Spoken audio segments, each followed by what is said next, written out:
Mag-1 year na ako sa content creation at naghahanap talaga ako ng ways at nag-aaral ako kung paano mapaganda, mapaayos yung content creation journey ko. At talagang alam ko talaga na importante ang SEO sa pagko-content natin bilang content creator.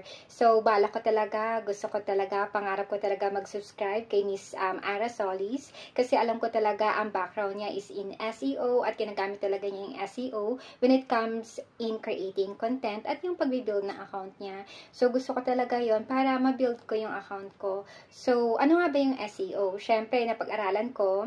So, I just want to share it with you para sa mga taong katulad ko na content creator na talaga naghahanap ng ways para mapalago yung content creation nila, para in hopes na na gumanda at talaga maging successful tayo sa content creation. So, yung SEO, so yun yung search engine optimization. So, yun yung strategy para mapunta tayo sa harapan ng mga tao na naghahanap ng content na ginagawa natin. So, it's more like, yung SEO kasi, it's more like, dinadala tayo sa harapan ng mga tao na naghahanap ng mga bagay na ginagawa natin ng videos. So, of course, hindi lang yun about the quality, diba? Kung baga ipupush ka nila sa lahat ng maraming tao.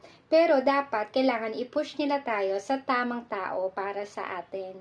Kasi kung hindi rin naman silang tamang tao para sa atin, para mababaliwala pa rin yun. Kaya kailangan we have to find the right people for us. And that's the reason why we need to have a optimized SEO strategy sa mga ginagawa nating content. So, napag-aralan ko na sa SEO when it comes to social media content creation is that ino-optimize din yung profile natin. So, katulad halimbawa ng username, yung nameplate, at yung bio natin. So, na-optimize ko na yung yung nameplate ko and yung bio ko, pero yung username ko talaga is yun na. So, yung Wandering Berries kasi is matagal ko na ginagamit, siguro mga 10 years, 15 years ko na ginagamit yung Wandering Berries.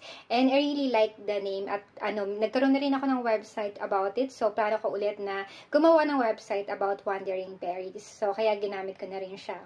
And then, when it comes to nameplate kasi sabi is, kailangan SEO optimize yung nameplate mo para makita. Kasi, di ba yung SEO is gumagamit ng keywords. Yung keywords kasi, yan yung mga ginagamit ng mga tao na nagsisearch. Yan yung, yung words, yung phrases na ginagamit ng mga tao kung paano sila mag-search sa search engine katulad ng TikTok and Google.